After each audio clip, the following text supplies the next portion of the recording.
Hello everyone, welcome you all. स्वागत है आप सभी लोगों का। और इस वीडियो में हम डिस्कस करने वाले हैं act and rule test series 5 का सोल्यूशन। हालांकि आपको किसी क्वेश्चन में प्रॉब्लम है नहीं, फिर भी एक दो करेक्शन है वो मैं आपको बता दूंगा। और जो क्वेश्चंस हैं डेफिनेटली उनको हम एक्सप्लेन करेंगे कि कौन सा आंसर है, क्यों है, ये सारी चीज़ें डिटेल में डिस्कस करेंगे। अगर आप मेरे चैनल पे नए हो या पुराने हो, अभी तक आपने मुझे टेलीग्राम पे ज्वाइन नहीं किया है तो जरूर कर लीजिए। यहाँ पे आपको पीडीएफ मिलती है, एमसीक्यू भी मिलते हैं आपको। ये आपका ग्रुप है, आप यहाँ पे अपने क्वेश्चन, डाउट्स, ये सारी चीज़ें डिस्कस कर सकते हो। ये इंस्टाग्राम है, फेसबुक है, ट्विटर है, इन सारे प्लेटफॉर्म पे आप मुझे फॉलो कर सकते हैं। चलिए वीडियो को शुरू करते हैं। Educating today for better tomorrow. जो आपका फर्स्ट क्वेश्चन है, फर्स्ट क्वेश्चन एक सिंपल सा क्वेश्चन था। मुझे नहीं पता कि आप लोगों ने गलती क्यों किया है। देखिए, ये जो दो ऑप्शन जिन्होंने चूज किया है इनसे तो कोई शिकायत नहीं है। ये बताता है कि आप लोगों ने पढ़ाई नहीं किया है, इसलिए आप लोगों ने गलत ऑप्शन चूज किया, आपको पता नहीं था। जिन्होंने 12 मंथ चूज किया है डेफिनेटली इन्होंने पढ़ा है, बट ध्यान से नहीं पढ़ा है। अब मैं ये क्वेश्चन इसलिए कह रहा हूं कि आप में से मैक्सिमम लोगों को सही करना चाहिए, एटलीस्ट 80 से 90% लोगों को सही करना चाहिए था, क्योंकि इस टाइप के क्वेश्चन मैंने पहले भी पूछा हुआ है। ये क्वेश्चन मुझसे टेलीग्राम पे पूछा गया था, तो मुझे दिमाग में आया कि क्या ऐसी गलतियां आप कर सकते हो, इसलिए मैंने इस टाइप का क्वेश्चन डाला। और देखने में आ रहा है कि काफ़ी सारे लोग ऐसी गलती रिपीट कर रहे हैं। तो ये मेरी रिक्वेस्ट है कि आप जब पढ़ें तो चीज़ों को समझ के पढ़ें, बस रट ना लें कि डाटा रखा गया है उसको हाईलाइट करके आपने रट लिया है। क्वेश्चन में थोड़ा सा भी ट्विस्ट होगा तो आप गलत कर दोगे और आपको फील भी नहीं होगा कि आप गलत कर रहे हो। तो इस टाइप की चीज़ें नहीं होनी चाहिए, यही टेस्ट सीरीज से आपको फायदा होता है।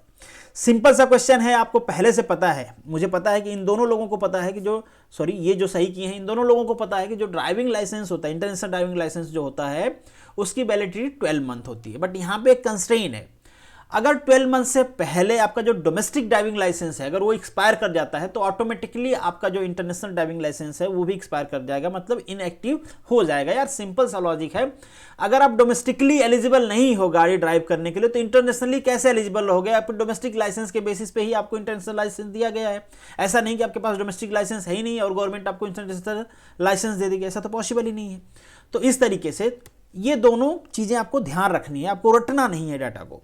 यहाँ पर वही चीज़ें मेंशन किया गया है कि हार्दिक जी हैं, हार्दिक नाम बहुत होता है नहीं गुजरात में, हार्दिक जी हैं, इनका 2021 में लाइसेंस एक्सपायर हो जाता है और इनको इंटरनेशनल ड्राइविंग लाइसेंस जो मिलता है वो मिलता है अप्रैल में। तो आपको अप्रैल से दिखना है, जब इन्होंने अप्लाई किया तब से नहीं देखना है, जब इनको ड्राइविंग लाइसेंस इशू किया जाता है तब से कंसिडर करना है। तो अप्रैल में अगस्त तक इसकी वैलिडिटी होगी, इसलिए क्योंकि इनका डोमेस्टिक लाइसेंस जो है वो अगस्त में एक्सपायर कर जाएगा। तो यहाँ पे आपका ऑप्शन आएगा 5 मंथ।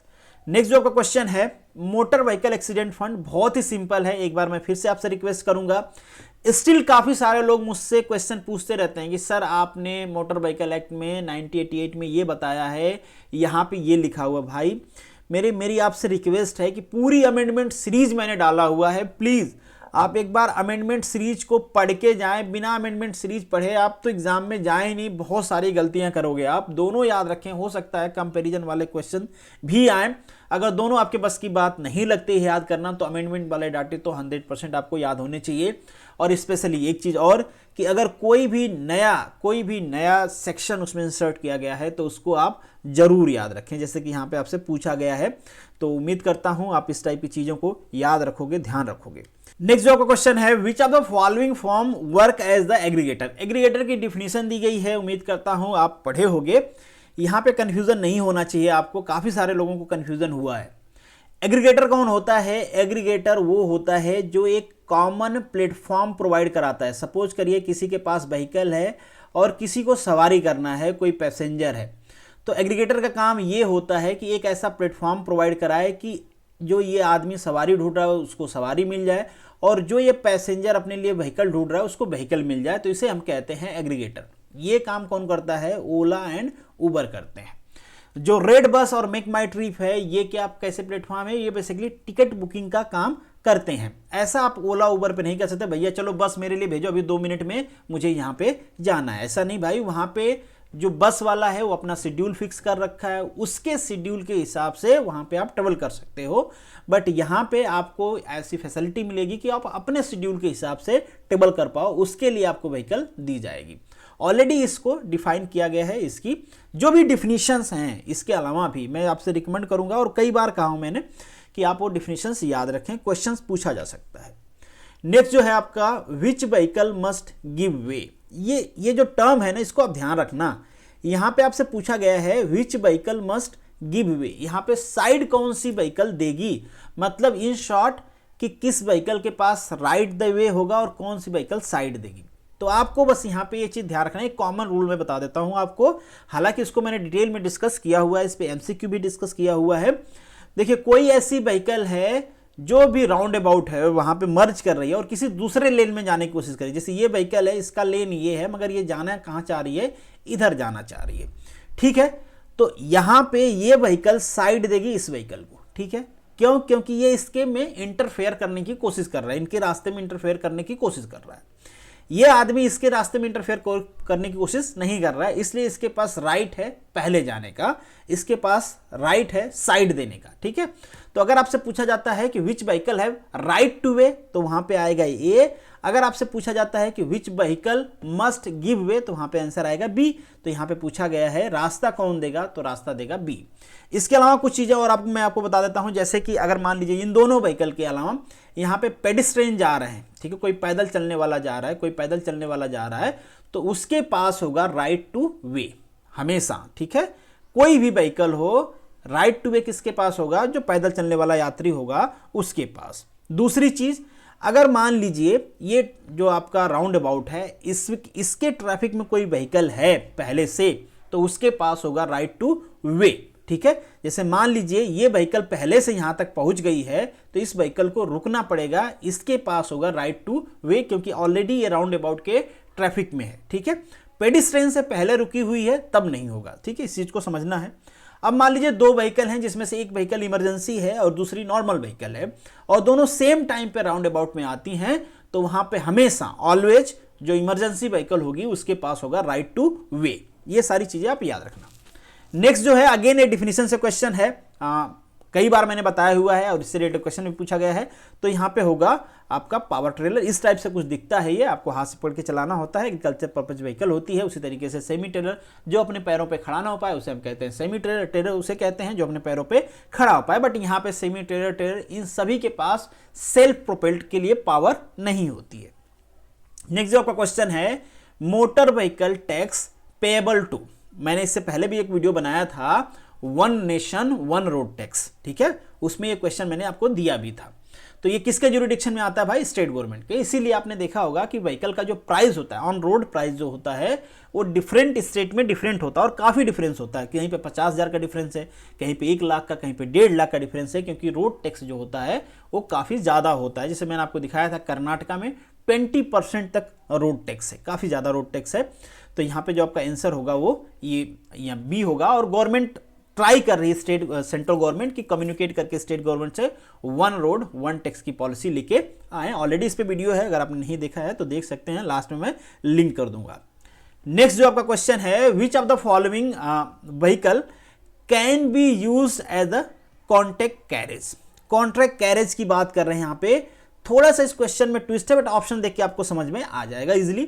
पहला है ट्रक, दूसरा है बस, ई कार्ड है और ट्रैक्टर है। तो यहाँ पे आप देख रहे होगे कि जो ट्रक है और यहाँ पे ई कार्ड है और ट्रैक्टर है, ये सारे कैसी व्हीकल हैं, गुड्स व्हीकल हैं। और जो कॉन्ट्रैक्ट कैरेज होता है उसकी डिफिनीशन यही है कि ऐसी व्हीकल जो पैसेंजर कैरी करे। तो सिंपल, ये पैसेंजर कैरी नहीं कर सकता, इसके पास भी पैसेंजर कैरी करने का पावर नहीं है, इसके पास भी नहीं, इसके पास भी नहीं है। तो बस को आप as a contract carriage use कर सकते हो, बस को भी यूज कर सकते हो, टैक्सी, जीप, किसी को भी यूज कर सकते हो। But as per the option आप किसको यूज कर सकते हो, बस को यूज कर सकते हो। और काफी सारे लोगों ने सही जवाब दिया है। अब 1 and 2 ओनली क्यों लिखा गया है भाई, मुझे समझ में नहीं आया यार। इस टाइप की गलतियां प्लीज आप ना करें। जो चीजें आपने पढ़ा है उसको थोड़ा सा ढंग से पढ़ें कि चीजों इस टाइप की माइनर मिस्टेक्स ना हो, चाहे मिस्टेक बड़ी हो या माइनर हो, मिलेगा आपको निगेटिव मार्क। नेक्स्ट जो क्वेश्चन है आपका, विच of the following vehicle in L2 category. L2 category का मतलब होता है वो मोटरसाइकिल, यहाँ पे हम मोटरसाइकिल की बात कर रहे हैं। मोटरसाइकिल एंड मोटर व्हीकल दोनों डिफरेंट चीजें हैं, ध्यान रखना आप। यहाँ पे हम मोटरसाइकिल की बात कर रहे हैं, वो व्हीकल, वो मोटरसाइकिल जिसके इंजन की कैपेसिटी 50 सीसी से ज़्यादा है, उसे हम L2 कैटेगरी में लेते हैं। L1 कैटेगरी में 50 सीसी से कम है तो L1 कैटेगरी में रखते हैं। तो सिंपल सा है, डिफिनेशन से क्वेश्चन था। नेक्स्ट जो है, how old learning licence make you eligible for the driving licence test. कितना ओल्ड चाहिए भाई, 30 डेज चाहिए। ऐसा नहीं कि आज आपने ड्राइविंग लाइसेंस लर्निंग लाइसेंस लिया, कल आप ड्राइविंग के टेस्ट के लिए चले गए। ठीक है। बिना लर्निंग लाइसेंस आपसे क्वेश्चन पूछा जा सकता है, भैया बिना लर्निंग लाइसेंस के आपने कहाँ गाड़ी दौड़ाई, कैसे सीख ली? क्योंकि सीखना आपको तभी अलाउ है जब आपके पास लर्निंग लाइसेंस है। बट ठीक है, हमारे यहाँ चलता है। हम क्या करते हैं, हमारे पास पैदा होने के बाद ये राइट्स मिलता है कि हम व्हीकल चलाएं। तभी तो आप देख रहे हो 8 साल 5 साल 7 साल के बच्चे बाइक चला रहे हैं, जिनका पैर ब्रेक तक नहीं पहुंच रहा है वो भी बाइक चला रहे हैं, मतलब खड़ा होकर पैर ब्रेक लगाते हैं वो लोग। नेक्स्ट जो आपका क्वेश्चन है, if the owner of the motor vehicle die, अगर मर जाता है वो, a person whose intention to use the motor vehicle must inform the registering authority. Simple question है। इस टाइप की चीजें आप याद रखना, क्योंकि ये आपको करना होगा एज अ ऑफिशियल। तो ये होता है 30 डेज। एक चीज मैं आपको बता देता हूं, यहाँ पे जितने भी टाइम है मैक्सिमम, मतलब हम ये कह सकते हैं 70 से 80% जगह पे ये जो टाइम होता है वो 30 डेज ही होता है। वैसे तो सही रास्ता यही है आपके पास कि आपको याद हो तो आप ट्रिक करें, बट स्टिल अगर आपको याद नहीं है और क्वेश्चन आपको नहीं आ रहा है, ठीक है, तो वहाँ पे आप 30 डेज, मतलब अगर आपको तुक्का लगाना है तो 30 डेज लगाएं, सही होने की प्रोबेबिलिटी ज़्यादा रहेगी। नेक्स्ट जो आपका क्वेश्चन है, a person purchase a vehicle without registering mark auction by the state government. इसका प्रोसेस क्या होता है? अगेन आपने पढ़ा होगा जो CMBR का रूल है 57, ठीक है, 57 का जो सब रूल 2 है, वहां पे कहा गया है कि अगर आप कोई व्हीकल ऑक्शन में परचेज कर लेते हो और वो रजिस्टर्ड नहीं है तो क्या किया जाएगा? स्टेट गवर्नमेंट, मतलब स्टेट गवर्नमेंट का वो डिपार्टमेंट जो उसका ऑक्शन कर रहा है, पहले ये व्हीकल उसके नाम से रजिस्टर्ड होगी, फिर ओनर ट्रांसफर के प्रोसेस के थ्रू वो आपको दे दी जाएगी। खरीदा आपने है, बट पहली रजिस्ट्री किसके नाम से होगी? जो ऑक्शन कर रहे हैं, क्योंकि पहला अधिकार उस व्हीकल पे उन्हीं का था। नहीं तो आपसे पूछा जाएगा भैया आपको किसने बेच दिया, तो आप क्या बताओगे, कहां से खरीदे हो? ठीक है, तो चोरी की व्हीकल हो जाएगी। तो यहां पे आपका ऑप्शन होगा बी। नेक्स्ट जो क्वेश्चन है आपका, motor vehicle use to carry goods come under the category, किसके अंदर आती हैं? एन के अंदर आती हैं। मैक्सिमम लोगों ने सही किया है। टी के कैटेगरी के अंदर कौन आते हैं? जो ट्रेलर होते हैं, जिनके पास खुद का पावर होता नहीं है, किसी और से भीख मांग के चलते हैं, ठीक है, कुछ ट्रेलर के पास, सेमी ट्रेलर के पास, जैसे मैंने कहा आपको पहले भी, पैर भी नहीं होता है। नेक्स्ट जो एम कैटेगरी की व्हीकल होती हैं, मतलब वो 4 व्हील होती हैं जो पैसेंजर कैरी करते हैं, तो उनको एम कैटेगरी में रखते हैं। एन कैटेगरी में गुड्स को रख देते हैं और एल कैटेगरी में आपकी बाइक आती है, बेसिकली मोटरसाइकिल। अब vehicle register in one state, ये भी बहुत सिंपल सा क्वेश्चन है कि एक स्टेट में आप रजिस्टर हो गए, जैसे ये भी उसी से रिलेटेड है अपना one nation one road tax. अगर ऐसा हो जाता तो आपको व्हीकल को एक स्टेट से दूसरे स्टेट में जाकर रजिस्टर नहीं करवाना पड़ता, क्योंकि वहां पे मैटर रेवेन्यू का नहीं आता। मगर अभी क्या है, अभी यहाँ पे रेवेन्यू का मैटर आता है। तो बेसिकली यहाँ पे आपको 1 साल से ज़्यादा नहीं रख सकते। अगर 1 साल से ज़्यादा आप रखते हो तो क्या करना पड़ेगा, वहाँ पे आपको नया रजिस्ट्रेशन नंबर लेना पड़ेगा। बहुत जल्दी ही उम्मीद करते हैं जैसे ही one nation one road tax वाला फंडा आएगा ये चीज़ें खत्म हो जाएंगी। नेक्स्ट जो आपका, change the residence has been intimated to the registering authority, ये तो आपको पता होना ही चाहिए एज अ रजिस्टरिंग अथॉरिटी। ये सिंपल क्वेश्चन था, 1 मंथ होता है। और जैसे कि मैंने आपको कहा, अगर नहीं आता है तो तुक्का आप लगाओ। इन लोगों को मैं कह रहा हूं जो लोग तुक्का लगा रहे हैं वो 30 डेज पे लगाएं, क्योंकि मैक्सिमम जगह ये 30 डेज ही होता है। नेक्स्ट जो क्वेश्चन है, for which category of vehicle medical certificate required along the application to get the learning licence. Learning licence के लिए आप अप्लाई कर रहे हो तो आपको क्या चाहिए, वहां पे एक मेडिकल सर्टिफिकेट चाहिए, ठीक है। यहां पे हम बात कर रहे हैं रूल हमारा जो सेक्शन है, रूल की नहीं, सेक्शन 8 के सब सेक्शन 3 की बात कर रहे हैं, जहां पे मेंशन किया गया है, नीचे लिखा गया है प्रोवाइडेड में कि ये केवल मेडिकल सर्टिफिकेट चाहिए केवल ट्रांसपोर्ट व्हीकल के लिए, बाकी के लिए नहीं चाहिए। मतलब आपकी पर्सनल व्हीकल है तो उसके लिए नहीं चाहिए। Medical certificate is required to renew the transport vehicle driving licence above the age of, कितने एज से ऊपर की बात कर रहे हैं यहाँ पे, 40 ईयर। ये कहाँ पे मेंशन है आपके सेक्शन 15 में, सेक्शन 15 के सब रूल 1 में मेंशन है, ठीक है। तो ये चीजें आप ध्यान रखना। नेक्स्ट जो क्वेश्चन है, ट्रांसपोर्ट व्हीकल और omnibus gross vehicle weight not exceeding 5 ton, किस में आएंगी भाई, 5 टन से ज़्यादा नहीं है तो LMB में आएगी। और चूंकि यहाँ पे ओमनी बस की बात कर रहे हैं तो किसको ट्रेवल करा रहे होगी, पैसेंजर को, तो कौन से कैटेगरी में आएगी, ये M2 कैटेगरी में आएगी। बहुत ही सिंपल। नेक्स्ट है आपका जो minimum days of training required to drive, इसका 10 डेज की ट्रेनिंग होती है, इतने दिन बाद आप चला सकते हो। ई रिक्शा को चलाना बहुत ही आसान है, इसलिए ट्रेनिंग का पीरियड भी कम रखा गया है। Which of the following act of license holder may allow licensing authority to disqualify you, ये चीजें जहां पे लाइसेंस रजिस्ट्रेशन डिस्क्वालिफिकेशन के बारे में बात किया गया है, वो आप जरूर पढ़ लेना एक बार कि क्या क्या रीजन से आपको डिस्क्वालीफाई किया जा सकता है। तो यहाँ पे वो कुछ रीजंस मेंशन है, जैसे कि आप ओवरलोडिंग करके चल रहे हो, आप पैसेंजर का इंसल्ट कर देते हो, ठीक है, स्टेज कैरेज यूज कर रहे हो, आप कॉन्ट्रैक्ट कैरेज यूज कर रहे हो, आप पैसेंजर का इंसल्ट करते हो, जो पैसेंजर का सामान है वो चोरी कर लेते हो, आप इस टाइप की जो एक्टिविटी है, ओवर स्पीडिंग करते हो, तो इन सारे केस में आपका जो ड्राइविंग लाइसेंस है वो डिस्क्वालीफाई किया जा सकता है। या फिर ऐसे आपके ऊपर केस है, आप रिन्यू के लिए दोगे तो जो अधिकारी है वो मना कर सकता है कि आपका ड्राइविंग लाइसेंस रिन्यू नहीं किया जाएगा।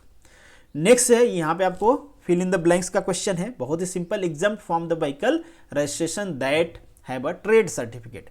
ट्रेड सर्टिफिकेट का मतलब ये होता है कि आपको व्हीकल रजिस्टर नहीं करवाना पड़ेगा, आप इसके बिजनेस में इन्वॉल्व हो, आप कुछ ना कुछ करते हो। जैसे कि टेस्टिंग एजेंसी की बात करें, टेस्टिंग एजेंसी करती क्या है, टेस्ट करती है, ठीक है, आपके व्हीकल को टेस्ट कर सकती है, व्हीकल में कोई अल्ट्रेशन है उसको भी टेस्ट कर सकती है, नई व्हीकल को भी टेस्ट कर सकती है। कई बार क्या होता है कि जो हमारे मैन्युफैक्चरर होते हैं वो भी टेस्ट के लिए दूसरी जगह पे लेके जाते हैं, तो उनको रजिस्ट्रेशन नहीं करवाना पड़े, इसलिए ये चीज़ें दिया गया है। मैन्युफैक्चरर के पास भी होता है, तो पहले ऑप्शन में तो डीलर भी आ सकता था, मैन्युफैक्चरर भी आ सकता था, बट इनका दूसरा जो फिल इन द ब्लैंक्स है परमिट वाला, ये मैच नहीं कर रहा है, यहाँ पे ट्रेड होना चाहिए, इसलिए ऑप्शन आपका ये सही है। Trade certificate effective with in, कहाँ पे, पूरे स्टेट में होता है, ऑल स्टेट मतलब ऑल ओवर इंडिया होता है। जो ट्रेड सर्टिफिकेट होता है हर जगह इफेक्टिव होता है, आपको सेपरेट ट्रेड सर्टिफिकेट लेने की जरूरत नहीं है। जैसे रजिस्ट्रेशन होता है पूरे देश में वैलिड, जैसे ड्राइविंग लाइसेंस होता है पूरे देश में वैलिड, उसी तरीके से ये भी वैलिड होता है पूरे देश में। कितने महीने के लिए वैलिड होता है भाई, 12 मंथ के लिए, इसके बाद आप फिर से लेते हो, रिन्यू कराते हो। नेक्स्ट जो है, the appellate authority must pass the order in case any dispute, कितने दिन में पास करना है, 30 डेज में। ये सारी चीज़ें इसलिए बनाया गया है ताकि मिसयूज ना हो, किसी को परेशान ना किया जाए। अगेन मैं जैसे कहा हूँ, कई सारे जगह ये क्वेश्चन पूछा गया, हर जगह क्या है 30 डेज है, इसलिए मैं आपसे कह रहा हूँ कि अगर आपको क्वेश्चन नहीं आता है तो 30 डेज आप कर सकते हो, अगर आता है तो डेफिनेटली जो आपने पढ़ा है वही करें, क्योंकि जरूरी नहीं हर जगह वो 30 डेज ही होगा। इस क्वेश्चन में थोड़ा सा क्या चेंज है, इस क्वेश्चन में ऑप्शन गलत हो गया था। Education qualification get approval to run testing station for the fitness certificate. तो अगर आपके पास 3 ईयर डिप्लोमा है तो भी आप एलिजिबल हो, अगर आपके पास डिग्री है तो भी आप एलिजिबल हो। इसके साथ साथ आपके पास 5 ईयर का वर्क एक्सपीरियंस होना चाहिए वर्कशॉप में, लाइट मोटर व्हीकल और हैवी मोटर व्हीकल दोनों का। तो ये वाला भी टेस्टिंग का मतलब आपका ट्रेनिंग सर्टिफिकेट हो, मेंटेनेंस का व्हीकल का, रिपेयरिंग का, सर्विस का। तो यहाँ पे ज़्यादा अप्रोप्रिएट जो ऑप्शन है, ज़्यादा क्या मतलब सही ऑप्शन जो है वो डी होगा। नेक्स्ट जो आपका क्वेश्चन है, for registration of the vehicle purchase public auction need to fill, कौन सा फिल करेंगे भैया। अगर कोई व्हीकल पब्लिक ऑक्शन में खरीदी गई है तो अगेन जो CMVR का रूल है आपका 57 वही बताता है कि आप फॉर्म 32 फिल करें, विद इन 30 डेज आप अपने व्हीकल को अपने नाम से रजिस्टर करवाएं। नेक्स्ट जो क्वेश्चन है, tourist permit vehicle shall not allow remain outside from the home state for period. Home state का मतलब यहीं पे है जहां से आपने टूरिस्ट परमिट की व्हीकल लिया हुआ है, तो ये आपको अलाउ है 3 मंथ से ज़्यादा दिन तक आप बाहर नहीं रह सकते हो, according to the CMVR rule 85। जो CMVR है उसका रूल 85 कहता है, आप मतलब किसे कहता है, जिसके पास टूरिस्ट परमिट है उनको कुछ एडिशनल कंडीशंस वहाँ पे मेंशन की गई हैं, वो आपको पढ़ना है, एक बार पढ़ लेना, उससे रिलेटेड क्वेश्चन पूछा जा सकता है। तो ये एक कंडीशन है, उसी में एडिशनल कंडीशन में ये चीज़ मेंशन की गई है कि आप 3 महीने से ज़्यादा दिन तक किसी दूसरे स्टेट में नहीं रह सकते हो। नेक्स्ट जो क्वेश्चन है, all national permit vehicle shall at all time carry which of the following document. सबको कैरी करना होता है अराउंड, क्योंकि यहाँ पे नेशनल परमिट मेंशन किया गया है तो स्टिल वहाँ पे मेंशन है सबको। वैसे तो सारे व्हीकल को आपने जो टैक्स पे किए हैं, एथराइजेशन सर्टिफिकेट की आपको अथॉरिटी है ये चीज़ करने का, क्योंकि जो नेशनल परमिट होती है उसके साथ साथ एथराइजेशन भी मिलता है कि आप क्या क्या कर सकते हो, कितने पैसेंजर ले जा सकते हो, क्या कैपेसिटी है, क्या फैसिलिटी है, सारी चीज़ें मेंशन होती है, तो उसका भी सर्टिफिकेट आपको लेके चलना है। तो यहाँ पे आपका ऑप्शन हो जाएगा ऑल 1, 2 एंड 3। जो क्वेश्चन नंबर 27 है, the overall length of e rickshaw E card should not exceed. मेरे ओपिनियन में इस टाइप के क्वेश्चन पूछे जाने की प्रोबेबिलिटी थोड़ी कम है, क्योंकि डिजाइन से रिलेटेड बहुत सारे डाटा हैं आपके इस चैप्टर में, कंस्ट्रक्शन वाला जो आपका चैप्टर है, तो कितना आप याद रखोगे, इसलिए प्रोबेबिलिटी है कम पूछा जाए यहाँ से क्वेश्चन। बट स्टिल जैसे कि ये ई कार्ड ई रिक्शा एक स्पेशल पर्पज व्हीकल है, तो मे भी इनसे रिलेटेड, इनके डिजाइन से रिलेटेड कुछ आपसे पूछ लेता है, तो जो भी बेसिक जो बहुत ही फ्रिक्वेंट हैं उनसे रिलेटेड आप चीज़ें याद रखना, जैसे एग्रीकल्चर ट्रैक्टर हुआ, ये व्हीकल्स हुई, रोड रूलर्स हुए, जिनको कहीं पे एग्जाम किया गया है, जो थोड़ी सी आपको स्पेशल फील हो ना, जो स्पेसिफिक फील हो, वो चीज़ें आप याद रखना। तो यहाँ पे ये डाटा है आपका 22.8 मीटर। ये कौन सा बताता है? आपका चैप्टर 5 है, रूल नंबर 37 का जो बी है उसका, उसमें कई सारे सब क्लॉज हैं, तो 11 नंबर की क्लॉज में ये मेंशन है, आप वहाँ पे देख सकते हैं। नेक्स्ट है जो over hanging of the motor vehicle other than the tractor, construction equipment, combined harvester, क्योंकि ये सारे ऐसे होते हैं कि यहाँ पे ओवर हैंगिंग ज़्यादा हो सकती है, क्योंकि इनका रिक्वायरमेंट ऐसी है। तो इनके अलावा जो व्हीकल होती है उनमें ओवर हैंगिंग इतने से ज़्यादा नहीं होना चाहिए, तो ये 60% से ज़्यादा नहीं होना चाहिए। ये भी काफ़ी इंपॉर्टेंट डाटा है, आप इसको याद रखना। मेरे हिसाब से ये इस टाइप के क्वेश्चन पूछे जा सकते हैं। नेक्स्ट जो क्वेश्चन है, अगेन इस क्वेश्चन में मॉडिफिकेशन है। Vehicle exempted to fitted a windscreen wiper, किसमें एग्जेम्प्टेड होता है? तो यहाँ पे 3 व्हील लिखा हुआ है। ये 3 व्हील, ये जनरल जो 3 व्हीलर होती है, ये उसकी बात नहीं है, वहाँ पे एग्जेम्प्टेड नहीं होता है। वहाँ पे लगाना होता है जो इनवैलिड कैरेज होता है, जिसका नाम चेंज करके एडॉप्टेड कैरेज कर दिया गया है। कि आपने देखा होगा कि बाइक में भी लगा लेते हैं, तो वो 3 व्हील हो गई ना। किसी में अगर आपने 2 व्हीलर में 1 व्हील अलग से ऐड कर दिया तो वो 3 व्हील ही हो गई। तो इन शॉर्ट हम ये कह सकते हैं कि बाइक में ये चीज़ें अलाउ नहीं है। बाकी जो भी व्हीकल हैं, चाहे वो ऑटो रिक्शा भी हो, उसमें आपको वाइपर लगाना है। तो ये ऑप्शन यहाँ पे नहीं होगा, तो यहाँ पे ऑप्शन होगा नन ऑफ एबव वाला। नेक्स्ट जो आपका क्वेश्चन है, which category of vehicle is not required to parking light, किसमें नहीं भाई? बाइक में नहीं चाहिए। बाकी अगेन ये जो 3 व्हील एडॉप्टेड कैरेज है, एडॉप्टेड कैरेज मतलब वही व्हीकल जो बेसिकली हैंडीकैप पर्सन के लिए बनाए जाते हैं स्पेशली, कि वही लोग उसको यूज करें। नेक्स्ट जो है, who have authority to issue a quality certificate for a vehicle, कौन इशू करेगा भाई? डेफिनेटली जो बनाएगा। तो कौन इशू करेगा? यहाँ पे मैन्युफैक्चरर इशू करेगा। आई डोंट नो इस ऑप्शन को क्यों चुना है आप लोगों ने, और जब मैं ये ऑप्शन रख रहा था तो मुझे ऐसा फील हो रहा था कि मैक्सिमम सारे लोग इसको चुन लेंगे, क्योंकि उनको ऐसा फील होगा कि जो बनाएगा वो तो अपनी क्वालिटी बताएगा नहीं, कोई तीसरा ही क्वालिटी को जज करेगा, तो इसलिए आप ये सारे करोगे। बट नेवरदलेस यहाँ पे जो रूल की मैं बात कर रहा हूँ वो रूल है 127। एक बार आप क्रॉस चेक कर ले। क्रॉस चेक करने का मतलब पढ़ लेना इसके बारे में और भी। नेक्स्ट जो आपका क्वेश्चन है, बैकग्राउंड कलर। अब ये जो मैं यहाँ पे बात कर रहा हूँ, ये मैं बात कर रहा हूँ क्लास लेवल का, और क्लास लेवल मेरे हिसाब से काफ़ी इंपॉर्टेंट है। पॉसिबिलिटी है कि एक क्वेश्चन आपसे यहाँ पे पूछा जाएगा, तो आप जरूर याद रखें इनका बैकग्राउंड कलर, याद रखें क्या मेंशन होता है, डायमेंशन क्या होती है, थोड़ी सी याद कर लें। और बैकग्राउंड कलर तो याद ही कर लें जो बहुत ही फ्रिक्वेंट होते हैं, जैसे जो टॉक्सिक है, फ्लेमेबल हैं, इस टाइप की चीज़ों का आप याद रखें। तो यहाँ पे जो टॉक्सिक मतलब पॉइजन की बात किया गया है, तो उसका बैकग्राउंड होता है वाइट। नेक्स्ट जो का क्वेश्चन है, any goods transport vehicle that not required permit if gross vehicle wait is, कितना होना चाहिए? 3000 kg से कम होना चाहिए। किसकी बात कर रहे हैं हम यहाँ पे? हम बात कर रहे हैं सेक्शन 66 के सब क्लॉज 3 की, ठीक है।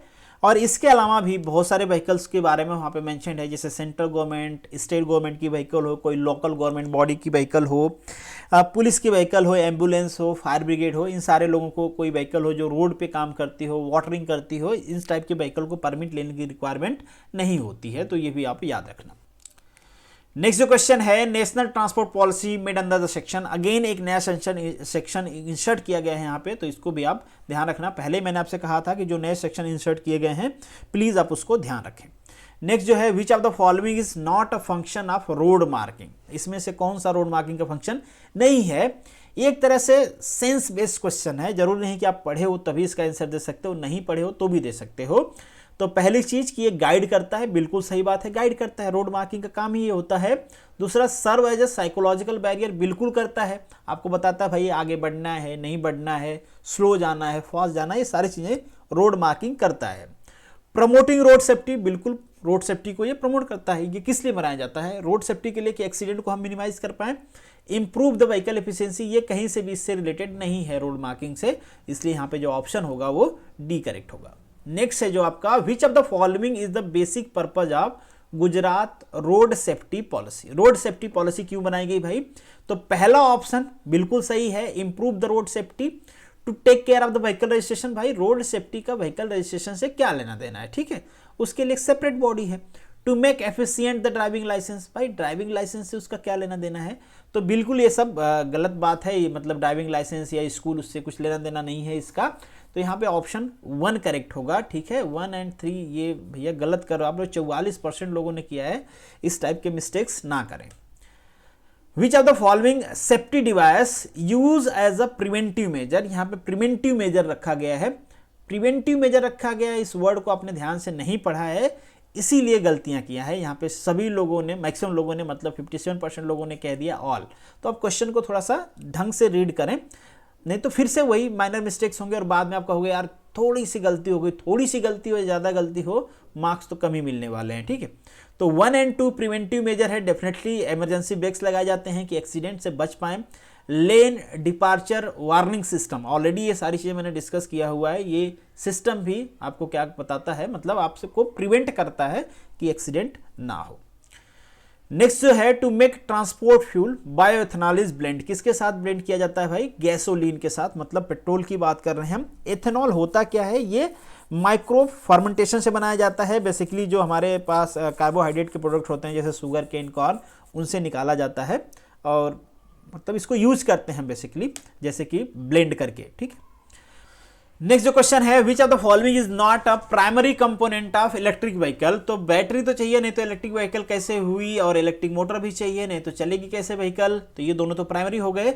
जनरेटर बिल्कुल भी प्राइमरी नहीं है, आप लोगों ने सही भी किया है। जनरेटर की रिक्वायरमेंट बेसिकली हाइब्रिड व्हीकल होती है तो हमें पड़ती है, हम इलेक्ट्रिक व्हीकल की बात कर रहे हैं। कंट्रोलर हमको चाहिए, नहीं तो पावर को कंट्रोल कौन करेगा, बैटरी से कितना पावर लेना है, हमारी व्हीकल जो रोड पे चले उसको कितना पावर चाहिए, ये सब कौन डिसाइड करेगा, ये कंट्रोल करेगा, इसलिए उसकी रिक्वायरमेंट होती है। फंक्शन ऑफ रेक्टिफायर, रेक्टिफायर का काम क्या होता है भाई, थोड़ा सा अपोजिट होता है, जो आपका कन्वर्टर होता है वो इसके अपोजिट करता है। जैसे कि रेक्टिफायर ये हमारी अल्टरनेटिव करंट को डायरेक्ट करंट में करता है, उसी तरीके से हमारा कन्वर्टर जो होता है, इन्वर्टर जो होता है वो हमारे डीसी करंट को एसी करंट में कन्वर्ट करता है, ठीक है। तो यहाँ पे जो आपका ऑप्शन है वो सी करेक्ट है। ये सारे इलेक्ट्रिक व्हीकल से क्वेश्चन है क्योंकि आपके सिलेबस में है ये। Who can appoint the judicial member in NGT, कौन कर सकता है, कोई सा मेंबर है, जुडिशियल हो, एक्सपर्ट हो, ये पावर होती है हमारे सेंट्रल गवर्नमेंट के पास। पैसेंजर मीन्स क्या होता है, पैसेंजर मीन्स, सिंपल क्वेश्चन था, इस टाइप के सिंपल क्वेश्चन मतलब तुच्छे लेवल क्वेश्चन भी पूछे जा सकते हैं आपसे। All passenger except than the driver and conductor को छोड़ के बाकी जो लोग भी बैठे रहेंगे सबको एज ए पैसेंजर कंसीडर किया जाएगा।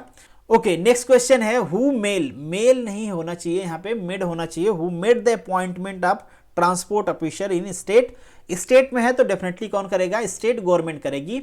हाँ, इनके क्वालिफिकेशन से रिलेटेड, मतलब मिनिमम क्वालिफिकेशन से रिलेटेड रूल्स बना सकती है हमारी सेंट्रल गवर्नमेंट, बट अपॉइंटमेंट का जो जुरिडिक्शन होता है वो हमारे स्टेट गवर्नमेंट के हाथ में होता है। Which of the following rule of CMVR 1989 indicate the duty of driver, पहले मैंने कहा है जो ड्यूटी, ड्राइवर, कंडक्टर, ऑफिसर, इस टाइप के जो रूल्स हैं वो आपको ध्यान रखने हैं। तो यहाँ पे रूल की हम बात कर रहे हैं 15, ये आप ध्यान रखना और आप अपनी ड्यूटी से रिलेटेड जो रूल हैं वो भी याद कर लेना। नेक्स्ट एंड लास्ट क्वेश्चन है, what do you understand by the अपलेट अथॉरिटी, अपलेट अथॉरिटी से आप क्या समझते हो भाई, तो अपलेट अथॉरिटी इंपावर्ड होती है to hear the appeal against the order of licensing authority. अगर लाइसेंसिंग अथॉरिटी कोई ऑर्डर देती है, सपोज करिए आपको डिस्क्वालीफाई कर देती है, आपका जो लाइसेंस या परमिट का इंडोर्समेंट है वो खत्म कर देती है, कोई भी किसी भी टाइप का, या मना कर देते हैं, सस्पेंड कर देते हैं, इस टाइप की कोई भी एक्टिविटी होती है लाइसेंसिंग अथॉरिटी के द्वारा, तो उसको हियर करने का पावर होता है अपलेट अथॉरिटी में। मतलब एक तरह से जजमेंट देने का पावर होता है ना, कि किसकी गलती है, क्या सही है, उस तरीके से मतलब न्याय दिया जा सके। तो this is the end of this video, thank you so much for watching this, मिलेंगे नेक्स्ट वीडियो में, तब तक के लिए all the best, good luck.